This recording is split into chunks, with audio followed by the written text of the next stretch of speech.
2 years ago, Nvidia, confident in its technological age, openly treated China's antitrust laws as if they were scrap paper. This week, China slapped a $1 billion fine on Jason Huang. Because, by the end of November, Beijing had finally assembled all the conditions needed for revenge. In this episode, we will show you how.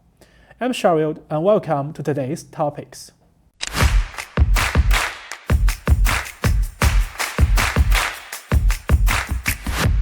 On December 9th, China initiated an antitrust investigation into the US chipmaker Nvidia. The company may face fines totaling $1.03 billion, which represents 10% of Nvidia's sales in China for the 2024 fiscal year. Global Times reported that the investigation primarily concerns an acquisition. In 2019, Nvidia announced its $6.9 billion acquisition of Mellanox Technologies, the largest acquisition deal of that year. The concern was that Nvidia's purchase of Mellanox would enable it to complete a near monopoly in the AI industry, a market the U.S. International Trade Administration estimated that will to add $15 trillion to global economy by 2030, which also drew scrutiny from antitrust authorities in the European Union and the United States. However, it seems China is the only country to stop Nvidia's monopoly. To understand why, we need to first grasp how Nvidia's monopoly operates. To train competitive AI, three core components are essential: hardware, software, and communication technology. Nvidia has already established a global monopoly over the first two. In terms of hardware, Nvidia's H100 is currently the best-selling AI training chip worldwide. According to Nasdaq, Nvidia sold an estimated $38 billion worth of H100 GPUs in 2023 as companies raced to acquire the chips for training large language models. This surge in demand propelled Nvidia to the forefront of the AI chip market, securing a market share of over 90%. Mizuho Securities estimates that Nvidia controls between 70% and 95% of the AI chip market, specifically for training and deploying models like OpenAI's GPT. The H100, when purchased directly from Nvidia, is priced at approximately $25,000. Nvidia's pricing power is reflected in a remarkable 78% gross margin. This vividly demonstrates how much Nvidia exploits technology companies after gaining a monopoly position. In terms of software, Nvidia's most formidable competitive advantage is CUDA, the Compute Unified Device Architecture. The competition for AI models initially stemmed from the rivalry between Google and Meta. Engineers discovered that while CPUs excel at general computing and meet the requirements for inference tasks in AI, they were insufficient for handling the large-scale parallel computing tasks required for deep learning, especially for training large models. GPUs, with their powerful parallel processing capabilities, were better suited for this purpose. However, their programming models and memory access patterns differed significantly from those of CPUs, creating considerable development challenges. To solve this, Nvidia introduced CUDA in 2007, enabling developers to use C or C++ to tap into the parallel processing power of GPUs for non-graphical workloads. This innovation laid the foundation for deep learning, prompting major frameworks like TensorFlow and PyTorch to integrate native support for CUDA early on. CUDA quickly became the most efficient path to harness the computational power of GPUs. According to the Netflix technology blog, using a custom CUDA kernel, the training time for a neural network on a CG1 instance was reduced from over 20 hours to just 47 minutes when processing 4 million samples. In the academic world, most papers demonstrating innovations in neural networks defaulted to using CUDA acceleration when conducting GPU-based experiments, further cementing its dominance in the emerging deep learning community. Meanwhile, Qualcomm, Intel, and Google have reportedly teamed up to offer one API as an alternative to Nvidia's CUDA, but these efforts have largely faltered. The reason for this is simple. Once developers invest in the CUDA ecosystem, switching to other GPU frameworks becomes a daunting challenge. It requires rewriting code, learning new tools, and often re-optimizing the entire computing process. These high switching costs make it more practical for many companies and developers to continue relying on Nvidia's products, rather than risk exploring alternative solutions. Even tech giants like Google, with the resources to invest heavily in custom ASICs, have struggled to replace CUDA. In terms of communication technology, Nvidia's acquisition of Mellanox has raised concerns in China, the US, and the EU. As AI models continue to grow in size, large language models now require hundreds of gigabytes of memory just for their model weights. For example, production recommendation systems deployed by Meta require dozens of terabytes of memory for their massive embedding tables. A significant portion of the time spent on training or inference for these large models isn't dedicated to matrix multiplications, but rather to waiting for data to reach the compute resources. To address this challenge, InfiniBand, a computer networking standard used in high-performance computing that boasts extremely high throughput and low latency, has been introduced into the AI training industry. According to the Institute of Electrical and Electronics Engineers, InfiniBand now dominates AI networking, accounting for roughly 90% of deployments.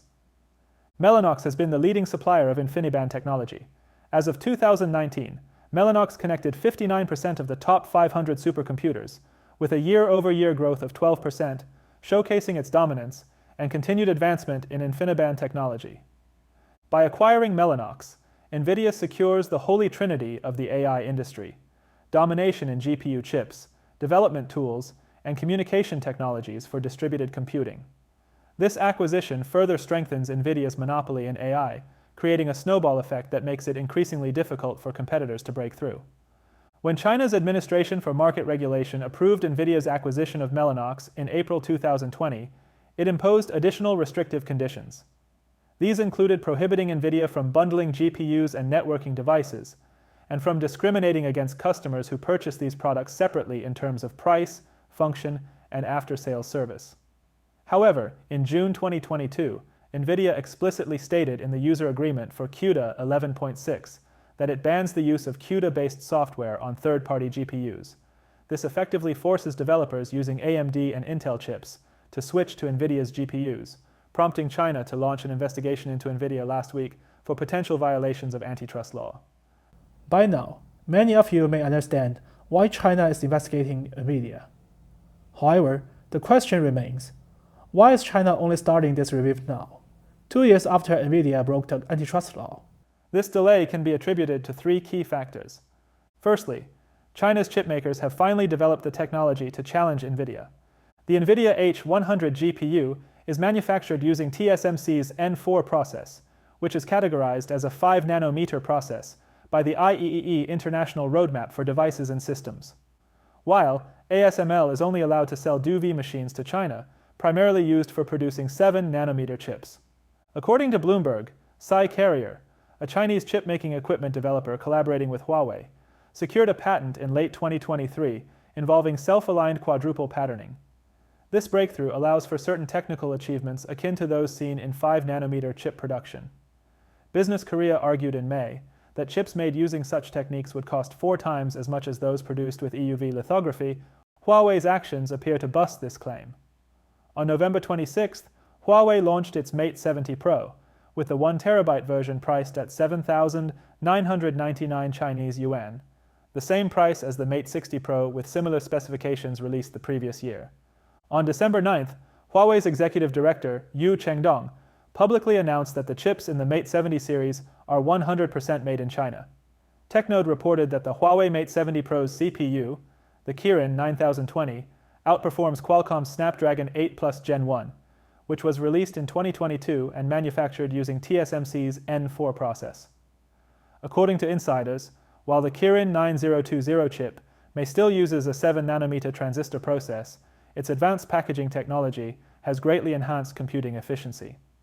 The successful launch of the Huawei Mate 70 Pro demonstrates that Chinese chipmakers can now produce chips competitive with TSMC's 5-nanometer technology in large quantities and at competitive prices.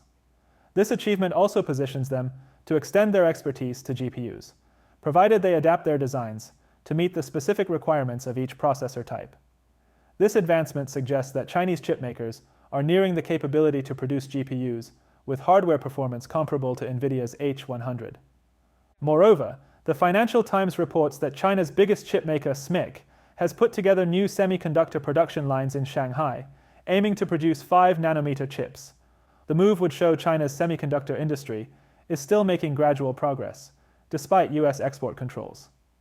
Secondly, Chinese AI companies are increasingly positioned to reduce their dependence on CUDA.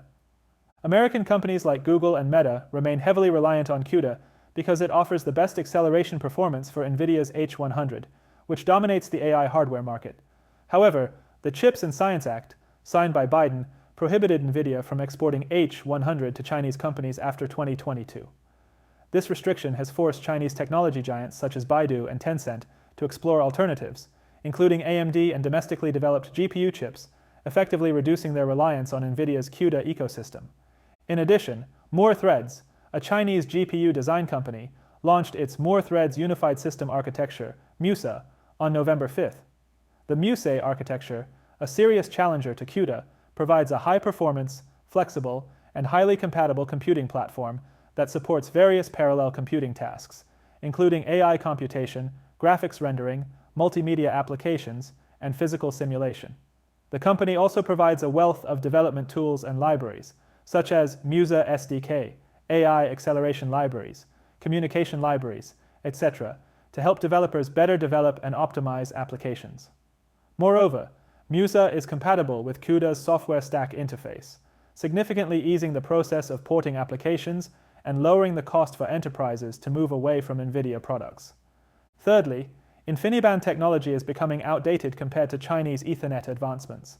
While InfiniBand currently dominates AI networking with approximately 90% of deployments, IEE reports that Ethernet is emerging as a strong contender for AI clusters. For instance, InfiniBand often lags behind Ethernet in terms of maximum speeds.